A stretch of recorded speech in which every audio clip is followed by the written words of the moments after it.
There is a book I'm reading, written by a professor at Hebrew U on world history. It's a book called Sapiens.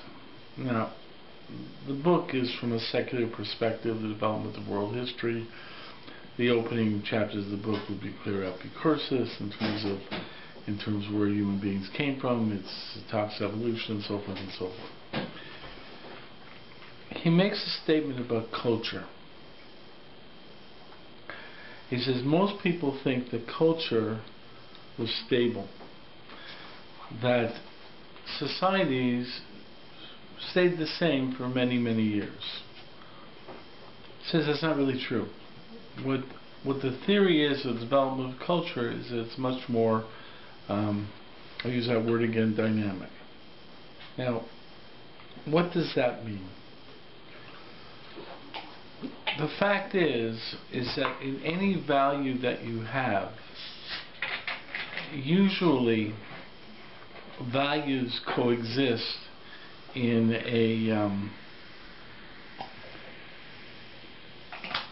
contradictory environments. So this guy gives an example, okay? Gives an example of the idea of let's say, capitalism and communism. And the idea even further beyond that of individual freedom and or individuality and individual freedom and equality. If you argue that all human beings are equal, okay, or should be equal, then an extension of that value would be that everyone should have exactly the same, right? We're all equal. There should be no differences between people. On the other hand, if you have such equality, you won't have freedom. The freedom for each individual to pursue their own wishes, their own path. With also the concept of some aspect of, let's say, repercussions. That certain people do better than other people, sometimes because of, qualities, sometimes because of characteristics, sometimes just luck. But the fact is that the idea of equality and individuality, which is bedrock principles within, let's say, North American values, Western values, in many ways they're in conflict with each other. And now, in the sense that there are certain segments of the community who push equality, and therefore they believe stronger in higher taxation, making sure that there's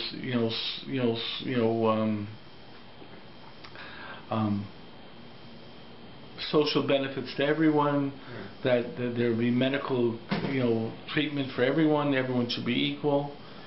There's other people who really push the concept of individual freedom, and I remember in the presidential debates hearing some guy in an audience in one of the Republican debates making a statement that if a person doesn't want to have health care, that should be his right not to get health care. And if he doesn't want health care and he then has a repercussion of being in a situation where he can't afford to be taken care of, well, that's his decision. It's his choice. And you have to be bound by your choices. The fact is that in the world of values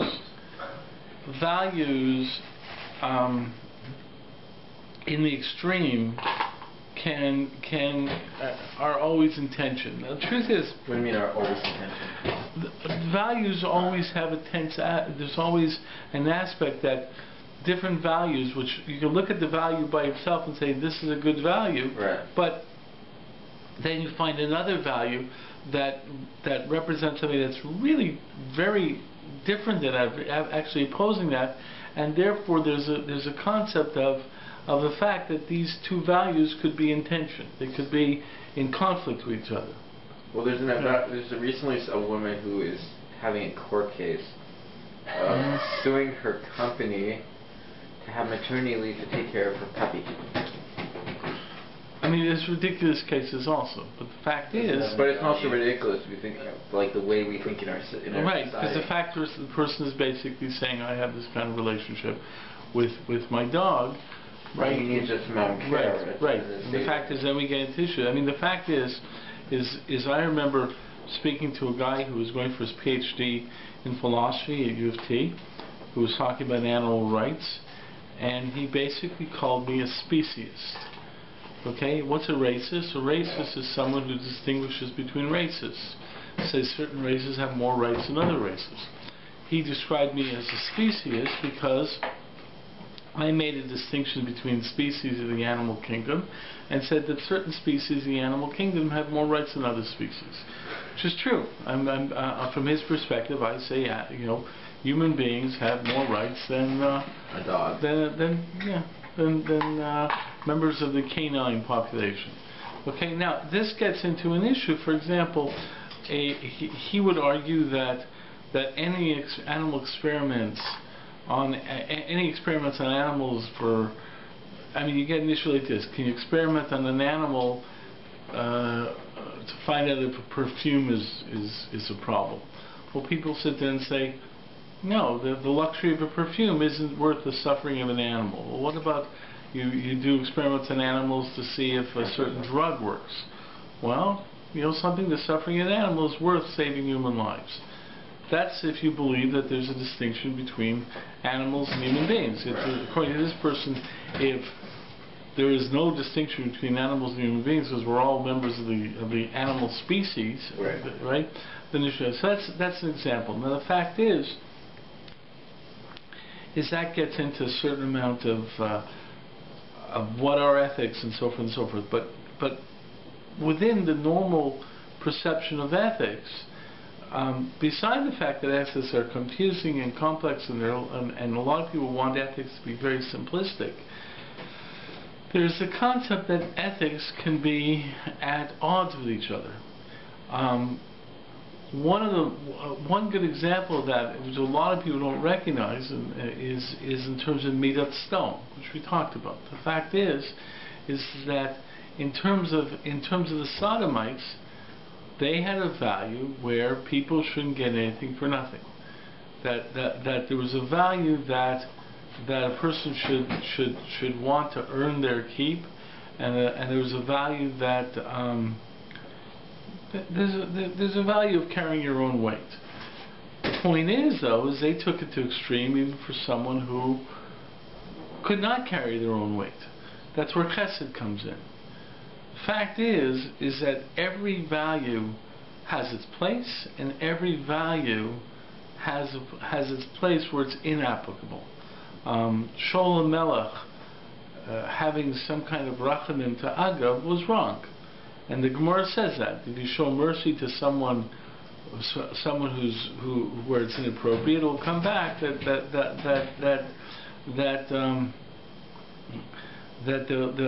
there won't be mercy when it is appropriate.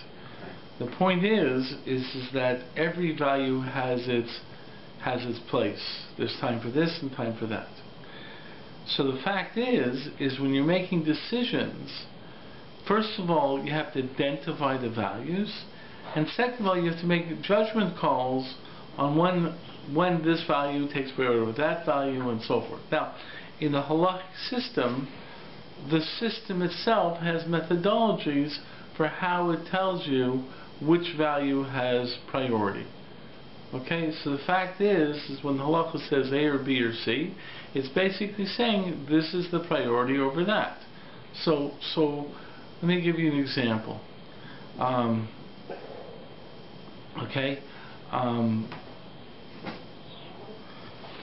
situation where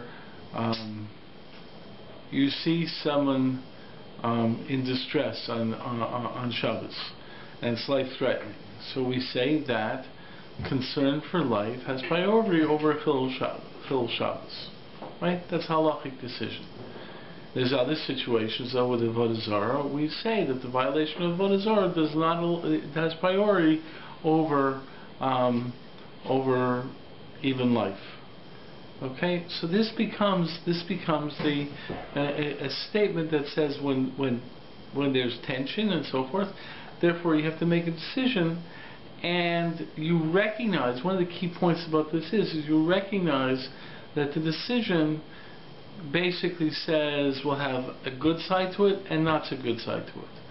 Okay, the fact of the matter is that if Rahman al-Islam, someone has to die because of a situation of Yeher Vayavor, right? It's not time for rejoicing and being happy. The fact of the matter is that it's unfortunate that a life was lost, okay, but it was important to maintain the value of not practicing Avodah Zarah. Okay, so the point is that these things are emerged. Now the fact is that in many halachic questions you have similar type situations. Okay, so for example, Rav Price, who was like the chief rabbi of Toronto for many years, he used to say that back in Europe, you used to get shilas. Nowadays, it's sort of taken as for granted. It's not such a big shilah, and so forth and so forth. He says, but in Europe was shilah. When someone came to you on Arab Shabbos and said, basically, is there a problem with this chicken? It was their love. Right? That was their meal for Shabbos. Right. And they couldn't just go to the store and get another chicken. And not only that, they also didn't have the money to get another chicken. So when you got asked to shilah, you took it very seriously. He says, nowadays, someone comes to you with a shilah about the chicken, you sit there and say, it's all right, give it to your whatever, your gentle or dog. Yeah, or something, or okay, and go get another chicken. Fact is that that indicates in the value perspective, the tension that exists in many value situations. Okay, tell you a case. I forget where I saw this, but there's the story of Yoshe Ber Soloveitchik, where his shamash said, right? Yoshe Ber had a shamash who always who was basically assisted him throughout the week, and he said that one time he came into Yoshe Ber's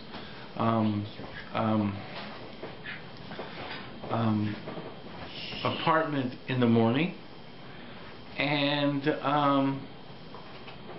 he saw the Rav Yoshe Ber totally disheveled, like totally like a mess, and he was ready to go and get a doctor. He was ready to go and say, what's going on here, and so forth and so forth.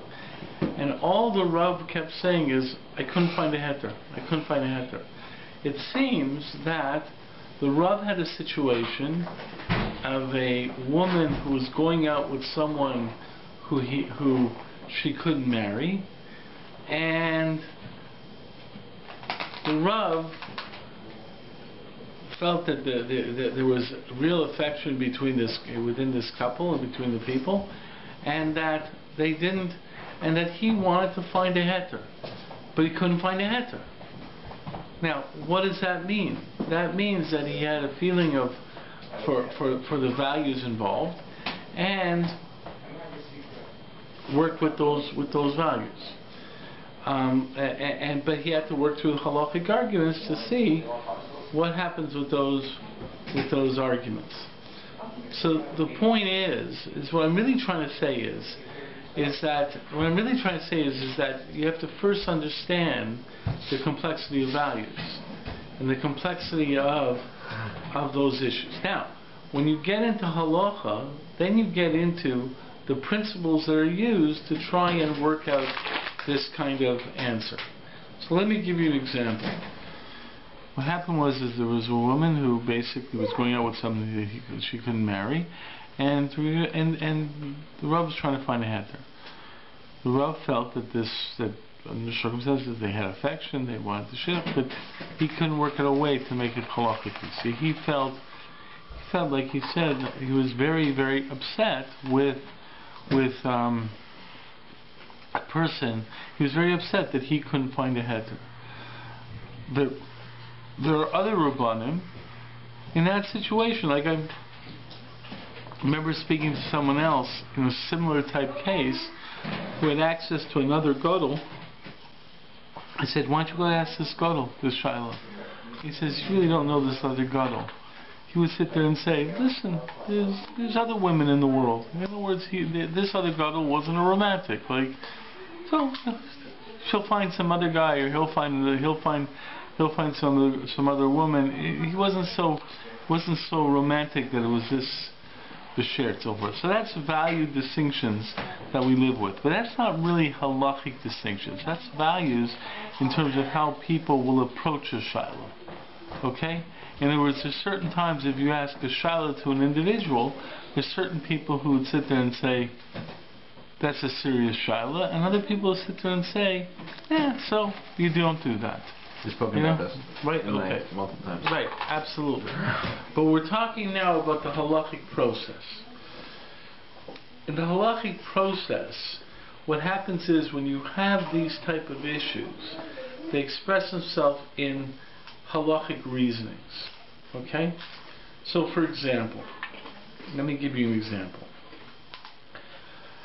I once worked on a shiloh that involved a Kohen, a possible Kohen, what? Service. What? Service. Right.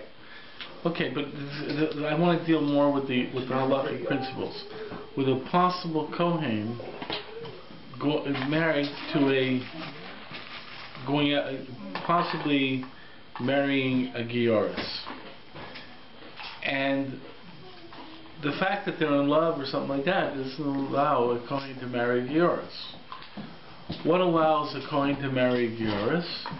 Only one of two possibilities. What are the two possibilities that will allow a Kohen to marry a Gioris? She's the last woman in the world. No? No, yeah, I wouldn't have put it. Any ideas? She's not Cohen. Or? She's not a Gioris. Or she's not a Gioris. Okay? Would be adultery? What? What do you mean adultery? Oh, she was never married to a Gioris. No, a Gioris, not a... Convert. Oh, Gioris. Oh. Okay? Yeah.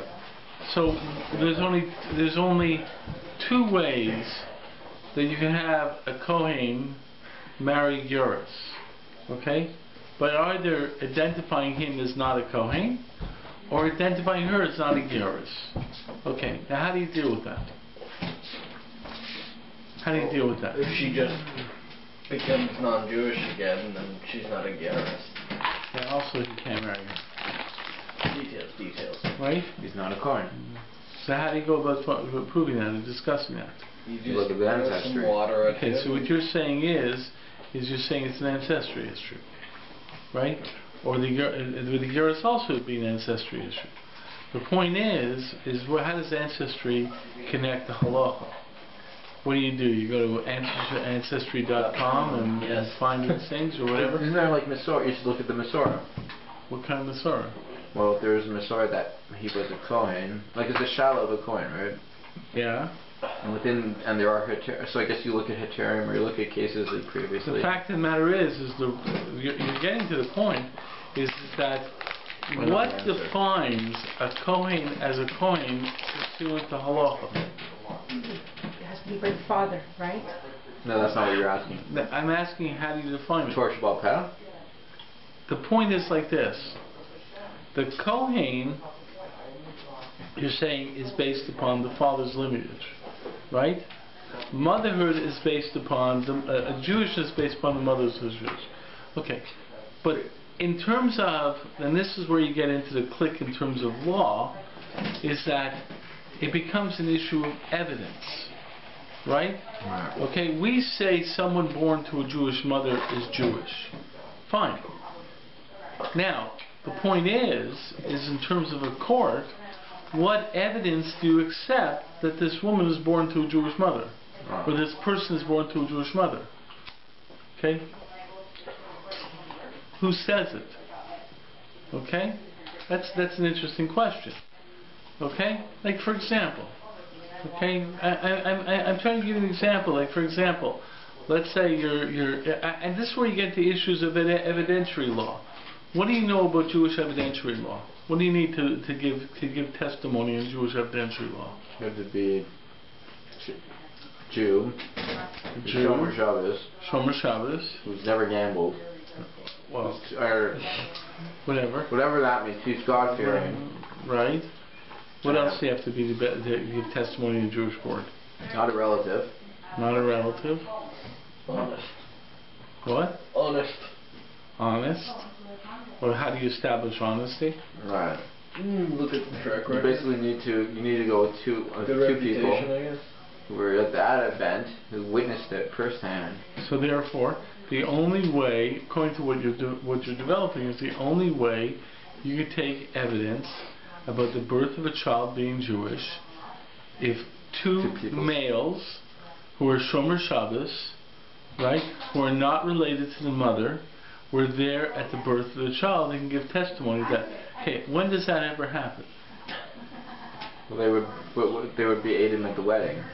Yeah, but No, that's not the wedding. The Right. fact of the matter is at the birth of the child. Mm-mm. Does that ever happen? No. No. No, I mean, it's not realistically possible.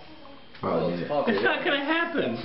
Right? Actually, no. Okay, so the fact of the matter is those rules of evidence don't apply in that situation. Basically, it comes about that, that basically it's known that this is so-and-so's a kid. Okay? Now the fact of the matter you is... can lie pretty easily. Okay, now let me ask you something else. Let me know if someone was Jewish in Europe. Okay? Someone was traveling from Fez, Morocco to Krakow, Poland in 1542. Okay? Shows up in Krakow, Poland and says, "Hi, I'm a Jew." Right? Quiz them on Judaism, wouldn't they? Where you from? Who's your rabbi? Okay, so that's how you establish Jewish identity. A woman comes and says, "Hi, okay, I'm from Fez, Morocco, Jewish, and comes to Krakow, Poland." A woman, she doesn't have Vedas, so how do you do it? So the fact of the matter is, the evidentiary rules in Judaism is what you have to do in terms of Bezdin, and Alpi Shnai made them in terms of that type of testimony, and in terms of evidentiary arguments, in terms of identity of this nature, and so forth and so forth. Now the fact is when it came to Jewish identity, okay, a person's testimony that they were Jewish was basically accepted. Period. Why? Why do you think that Jewish testimony was basically accepted? Unless you had reason to doubt it.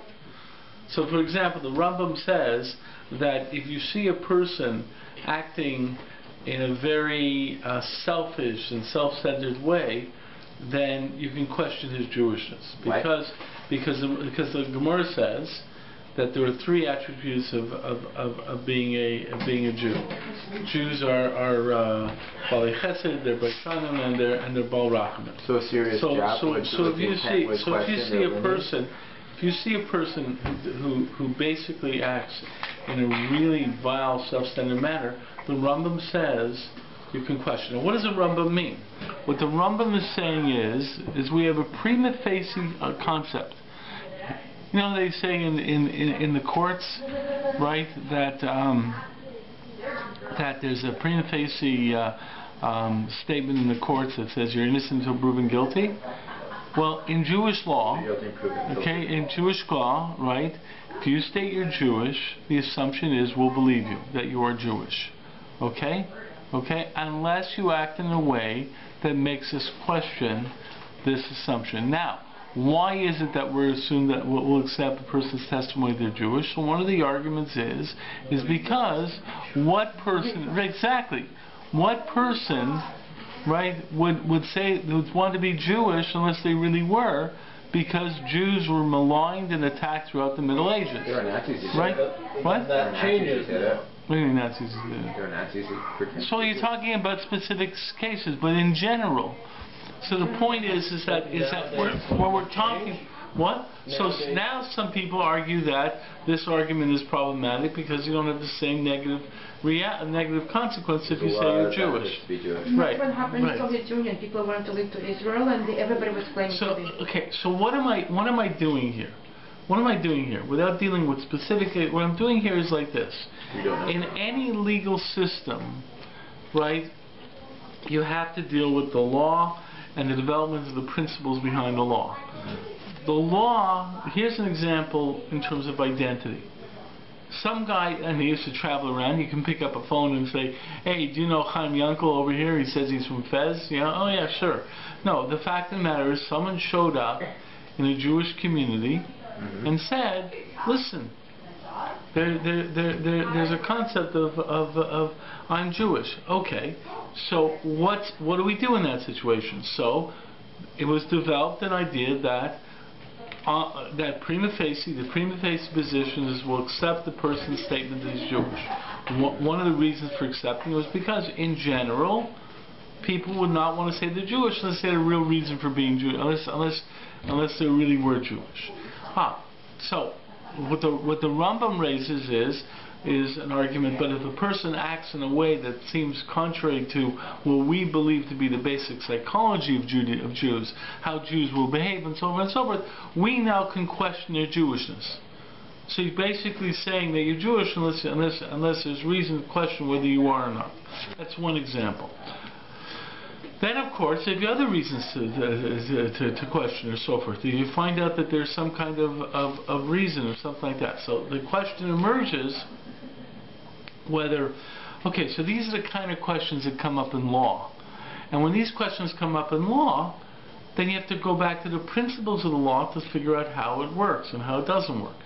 And what's necessary. So the same thing happens in a situation. So what do we do today in terms of this Kohen Giora situation?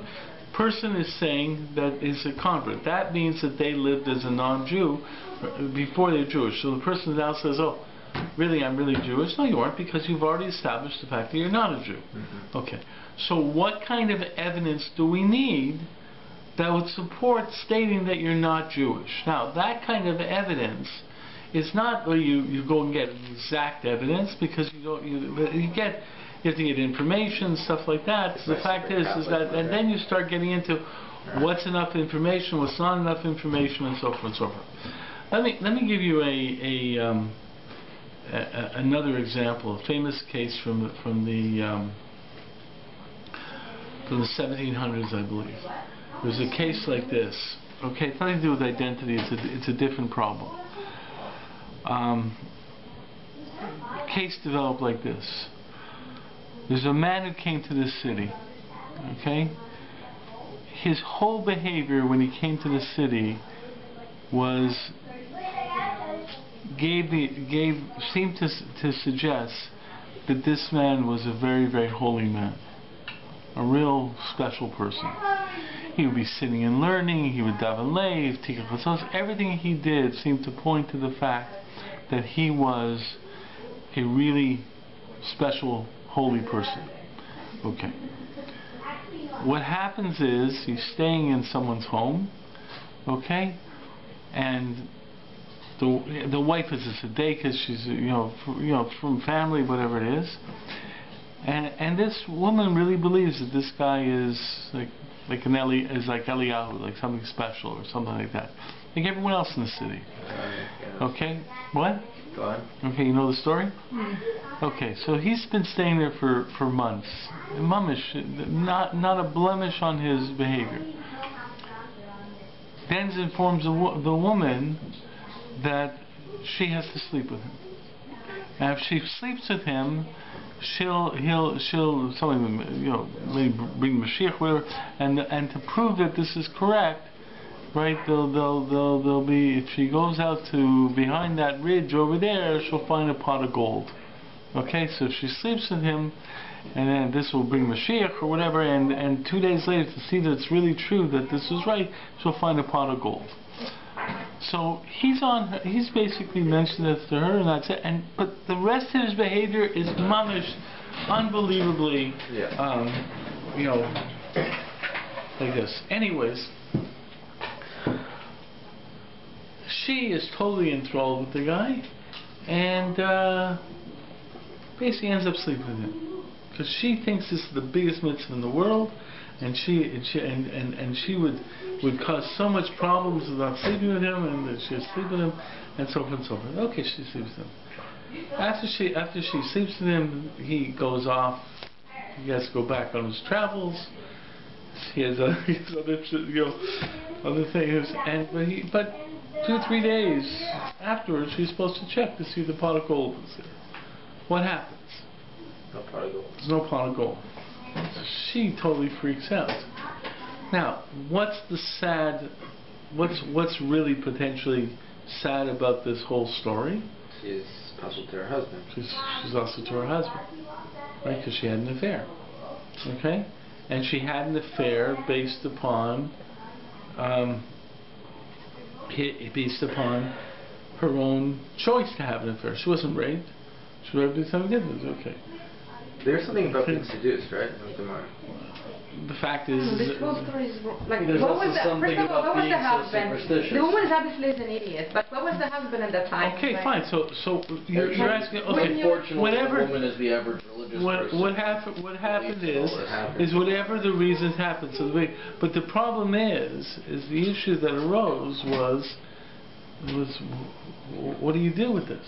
And the fact is if they would have found that guy, they would have lynched him, no doubt about it. The fact of the matter is that, and this went around Europe.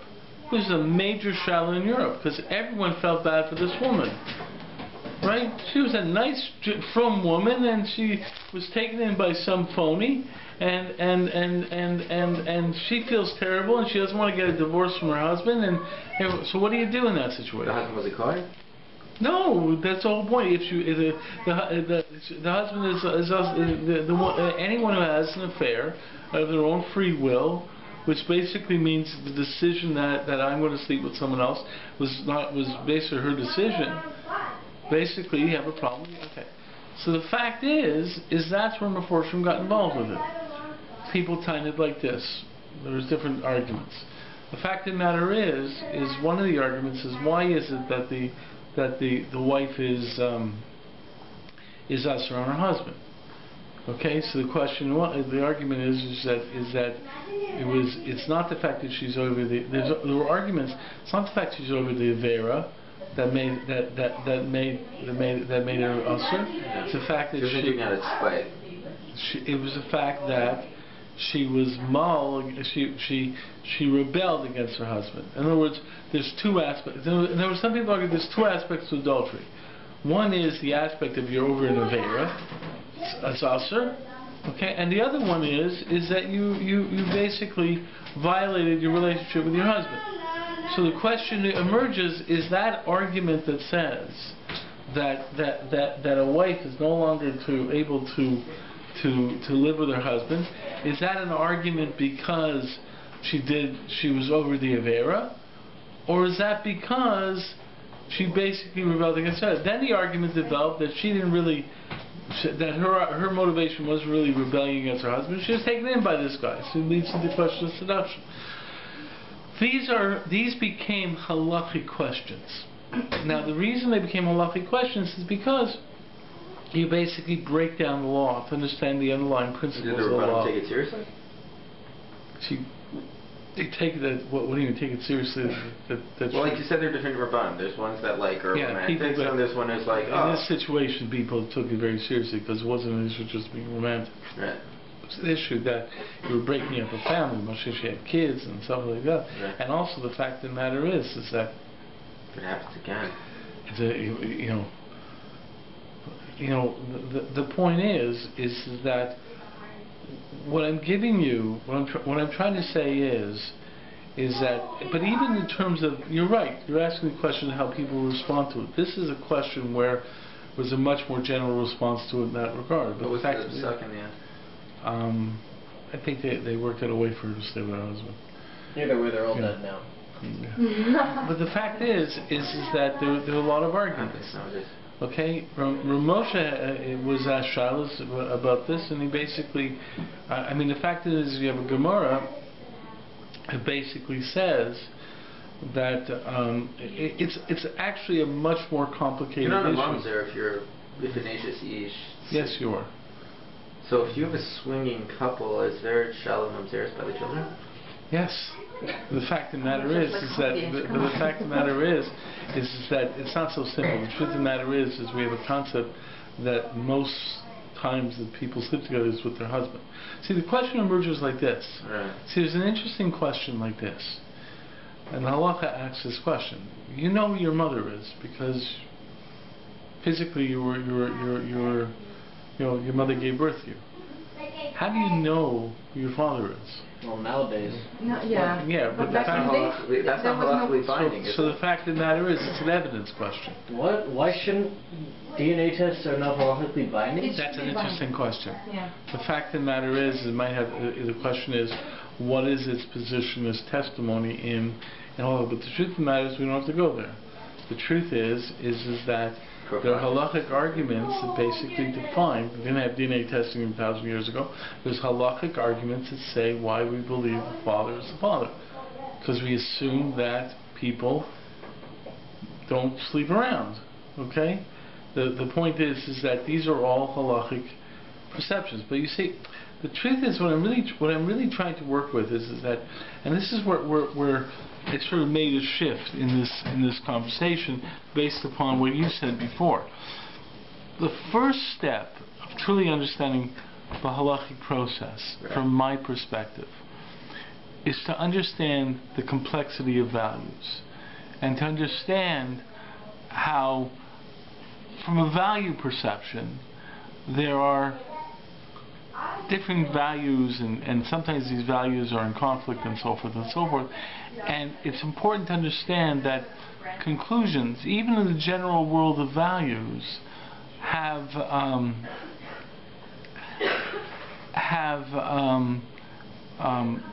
multidimensional sides to them.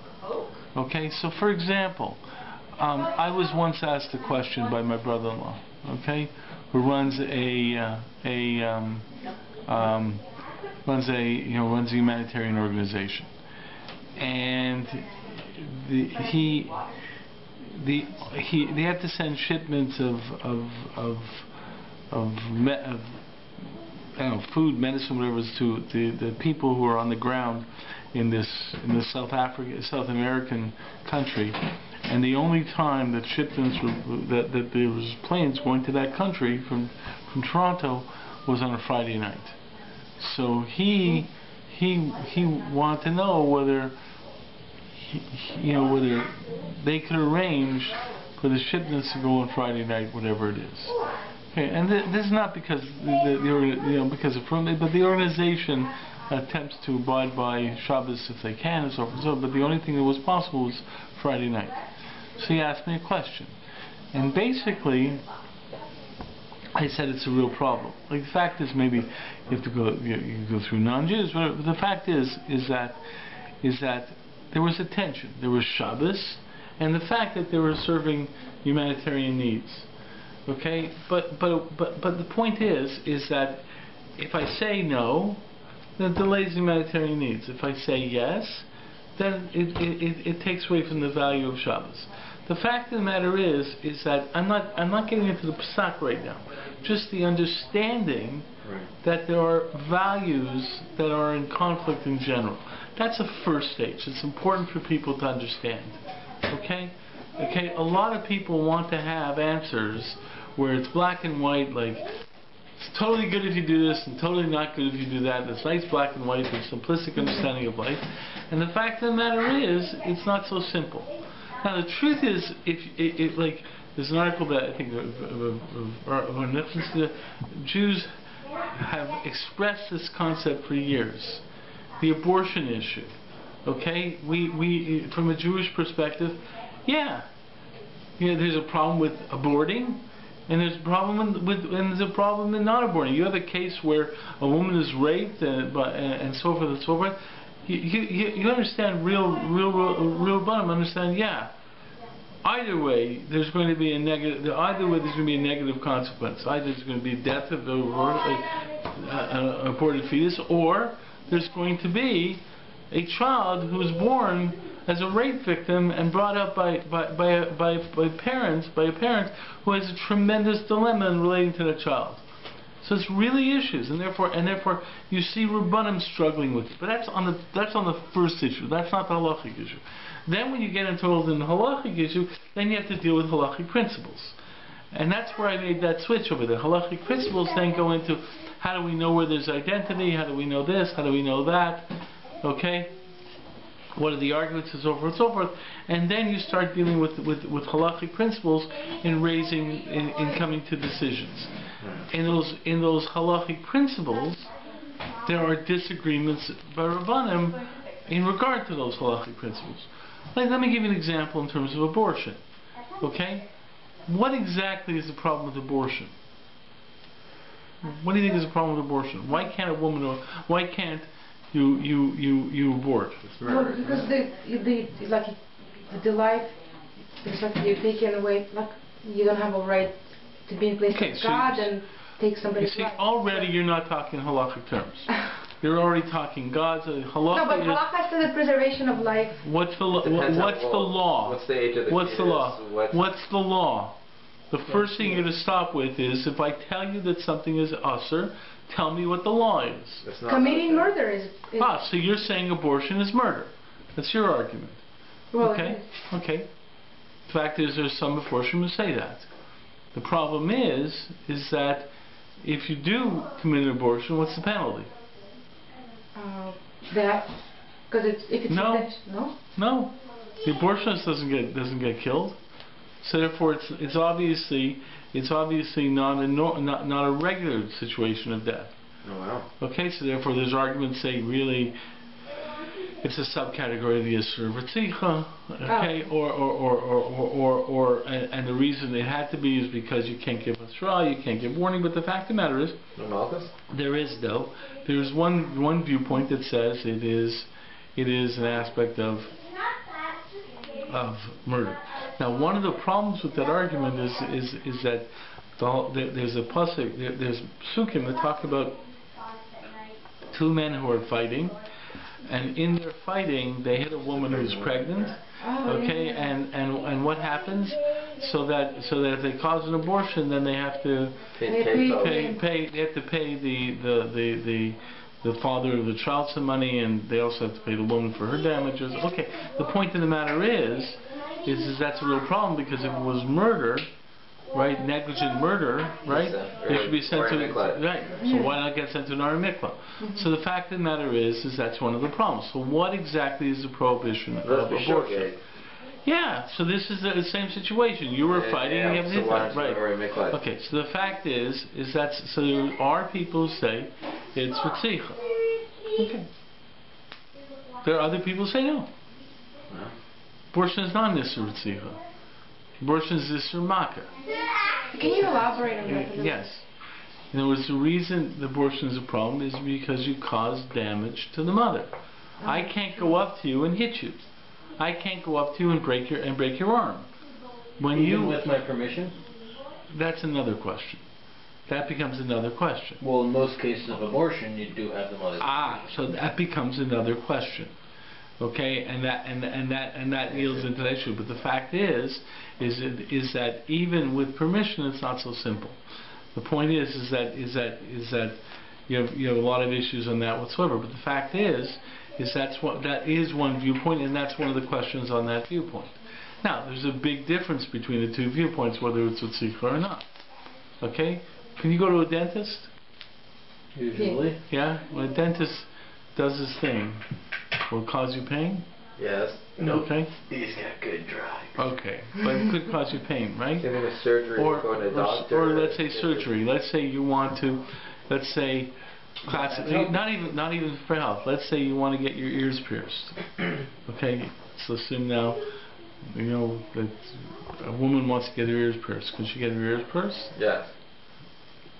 So the point is, this is where the issue comes up. She just says yes, just something like that. It's not so simple, even if she says yes. But the fact is, she wants to do it for cosmetic reasons. Okay? So high heels. Okay. Are they icer or not? So the fact is that you want to, and with doing that, okay, if you go up to a woman and pierce her ears without permission, you're clearly causing a makkah, and that's assault, and that's an issa d'oraisa. Battery, actually. It's an issa d'oraisa. So people say that the prohibition of abortion, the other viewpoint, okay, is the prohibition of abortion. However, okay, I'll give you an example in halachic terms. One of the possible consequences of pregnancy, is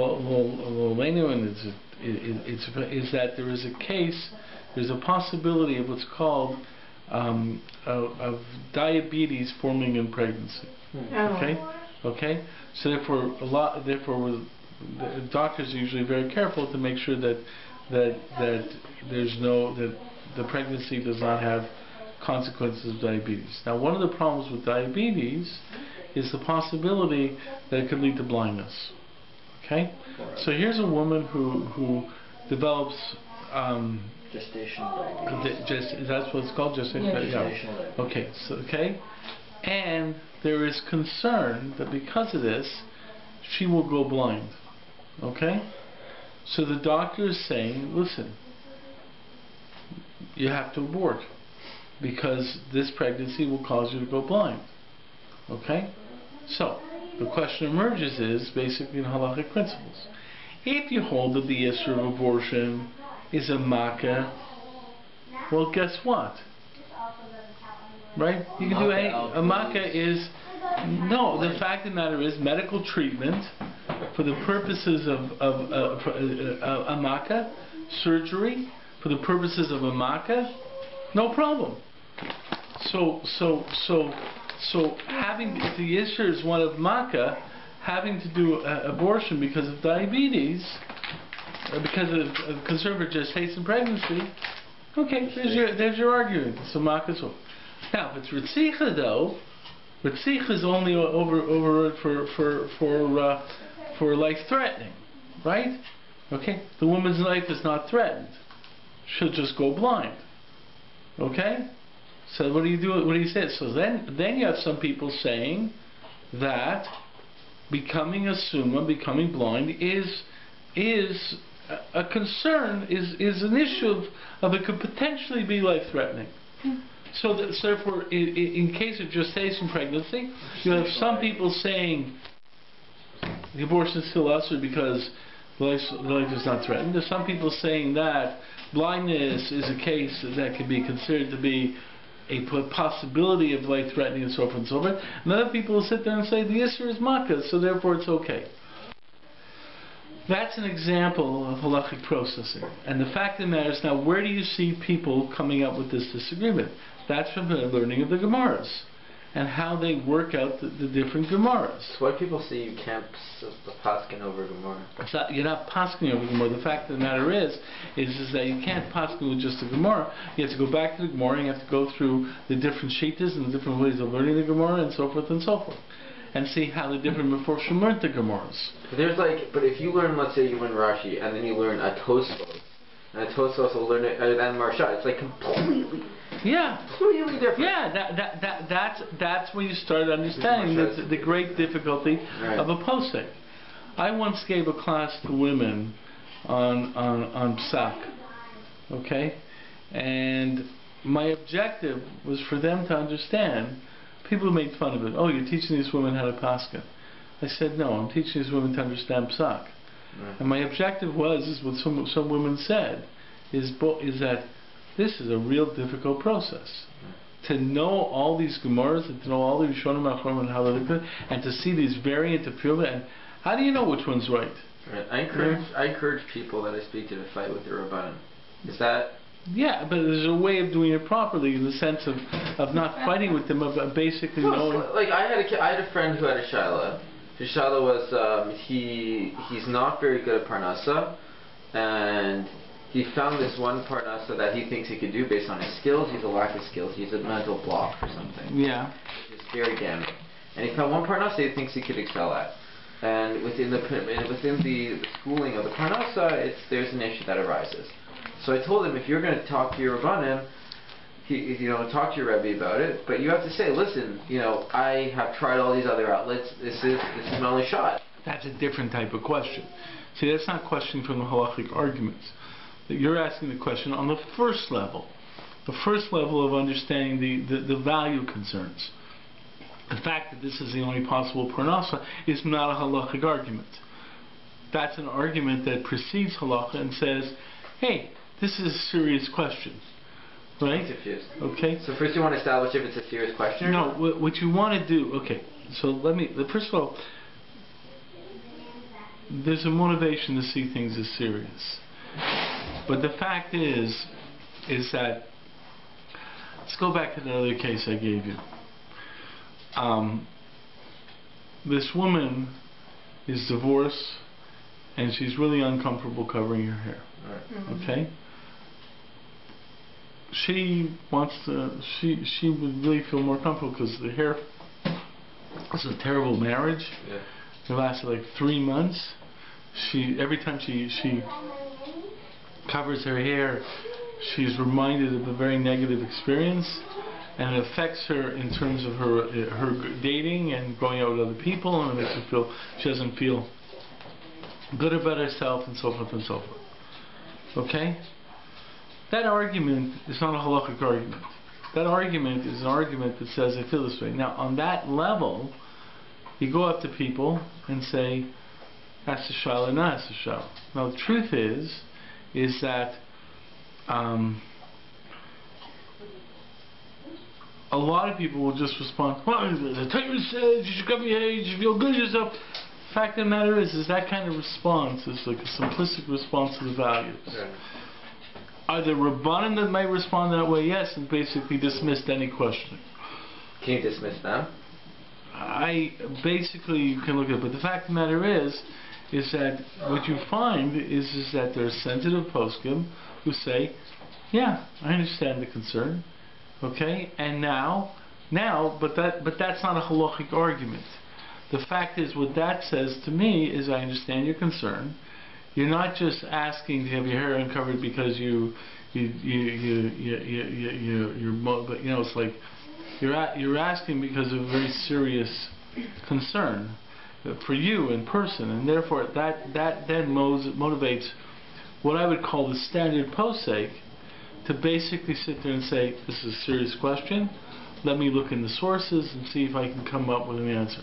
Now, in this type of case, many poskim, and it happened to this woman. She went to a major posek in New York, who basically said, you don't have to say, you don't have to cover your hair, but not because he understood the halachic arguments.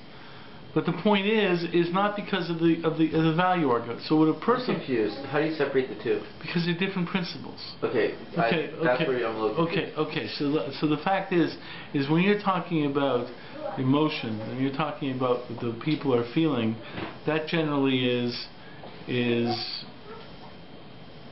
value arguments. When you're talking about legal principles, like let me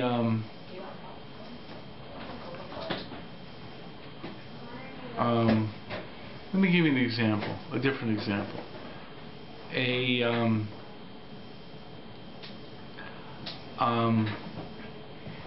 Can a husband go in to the birthing room with his wife? Okay. The wife doesn't want to be alone in the birthing room. The wife would really feel much more comfortable if the husband's there. Okay, so they ask the question, she's going through childbirth, she's in pain, she has difficulties, so there are Rabbanim who say, no, she doesn't need you. She doesn't need you, and it's okay, there's nurses there and so forth. But she's talking from an emotional perspective. I'd like my husband to be with me, because there's some connection between the two. Yeah. I have a question regarding that. I always understood that You could be there, but you cannot like touch her physically. Okay, so that's Or already. just What's the issue at all? I mean, he was Okay. there by conception. Why shouldn't he be? Okay, so the fact is now you're getting into what's the problem. So some what's people the halachic problem with him being in the room? Let's say. Okay, so the fact is that's where you get into legal principles, because when a woman is in nida, okay, a husband is not allowed to see parts of her body that are usually covered. Okay? Okay, so that... It depends where you're in the room too. What? It depends where you are in the room okay, too. so that therefore the argument is presented that because of the way the room is set up and so forth, there's a possibility that he might see things, or he might be tempted to see things because he wants to see the birth. Okay? Okay? Yeah, I know. Okay, so therefore people say you shouldn't put yourself in that situation and do that. Now, are they saying someone's going to be turned on by watching a birth? no, that's exactly it. You were going to the next level. Did she say anything about not touching because there's going to be any aspect of Alex, you should watch a video of childbirth. of that? So that becomes the question. That becomes the question. The question is the prohibition of looking at a woman's parts of a woman's body that are normally covered, is it because of some kind of sexual concern, or is there just the concept that you shouldn't look in the situation of nida? Right. Okay, and the fact is that's a halachic issue, and there are people who basically say you can go into the room, okay, and don't look, and the fact is we're not concerned. Then maybe you'll see something over there because it's not that kind of situation anyways. Right. Okay, now this leads into the question of touching. Okay. So the fact of the matter is, a lot of times women there, they want to have their hand held because their husband's there. It's a painful situation. It's emotional, and they want the husband to hold their hand. So that leads to a new question.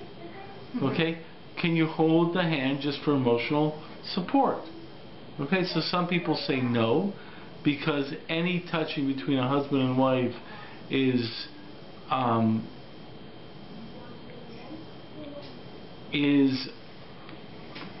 problematic, even in that situation. And other people say no, touching between husband and wife is only problematic when it has a sexual overtone. If it doesn't have a sexual overtone. Now, the truth of the matter is that's a machlokas between the Beis Yosef and the Taz.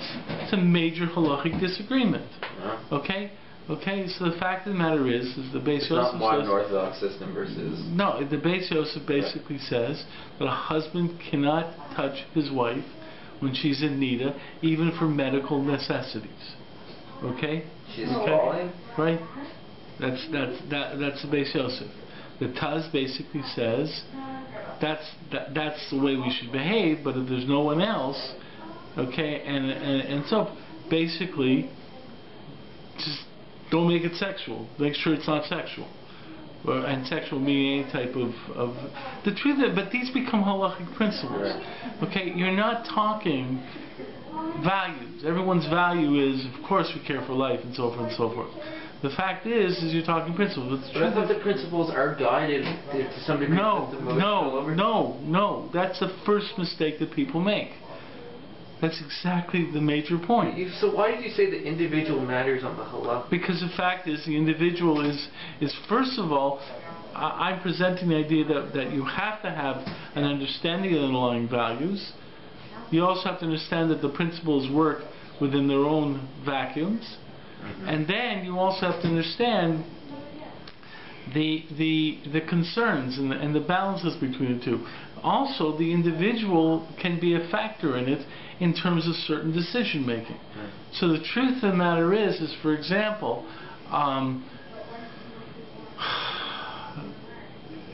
you can have a situation where one individual could be treated differently than another individual because of certain aspects of their emotional makeup, but as a factor in the decision making. So, anyways, but you know, so this is an interesting question when you ask about the individual, because but the fact is that this is this is, if you understand the value perspective, then understanding the halachic mechanisms and the depth of the halachic mechanisms, and also you take the halachic mechanisms out of a very black and white, rigid understanding of them. Okay, in the sense that